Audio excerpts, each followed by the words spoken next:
qaysi birimiz yaxshiroq kontent qila olamiz? ChatGPTmi? Yoki Content Pro Telegram botimi? Keling, hozir ikkalasini solishtirib ko'ramiz. Qaysi biri yaxshiroq reels ideyalarni yozib berar ekan? Keling solishtiramiz unda. Menga dietologiya yo'nalishidagi blog uchun reels ideyalarini yozib bering. Mana menga chiqarib berdi. Sizga chiqardimi? Mana mavzu. ChatGPT. Bilmadim-ku, mif va haqiqat. Juda ham umumiy. Bu ovqat yomon emas, shunchaki 3 ta nuqta sog'lom alternativlar. Ozgina tushunarsiz.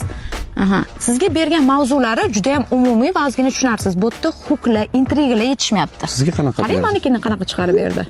5 ta sog'lom bo'lib ko'rinadigan, lekin nega semirtiruvchi mahsulotlar. Qiziq. 90% odam bu odat tufayli parhezdan voz kechadi. Ko'rdingizmi? Mendagi hamma mavzular intriga bilan, huklardan foydalanilgan. Ya'ni mavzuni eshitganingizdan keyin o'sha reelsni ko'rgingiz keladi, to'g'rimi?